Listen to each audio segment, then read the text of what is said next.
Ms. Suu Kyi tells us whether she feels the problem of the Rohingya is intractable. No, I don't think so, but it would help a lot if the international community would give us bigger understanding, would recognize how great a challenge it is and how sensitive and delicate the matter is. Because in the Rakhine, it's not just the Muslims who are nervous and worried. The Rakhine are worried too. They are worried about the fact that they are shrinking as a Rakhine population, percentage-wise. And of course, we cannot ignore the fact that the relationship between the two communities has not been good. And we want to try to make it better. But it doesn't help if everybody is just concentrating on the negative side of the situation.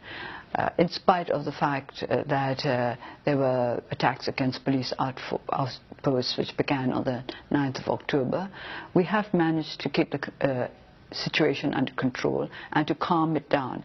But I would appreciate it so much if the international community would help us to maintain peace and stability and to make progress in building better relations between the two communities, instead of always drumming up calls for, well, for bigger fires of resentment, if you like.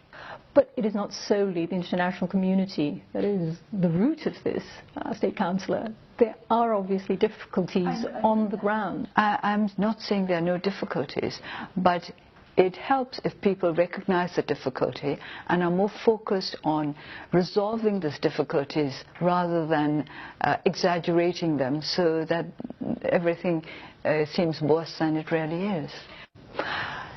So much of the political movement in Myanmar is tied up with you, your personality. Do you think that if you were not here, that there would be a rollback and that the military would come back into power?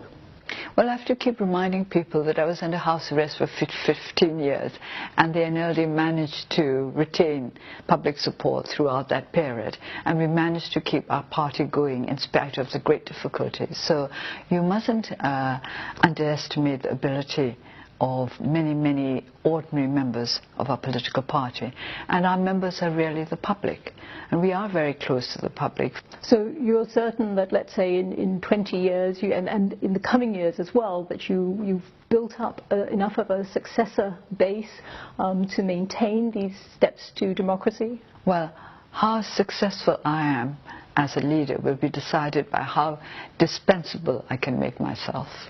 And I hope that I'll be able to make myself totally dispensable, that they will not need me to go on, neither my party nor my country.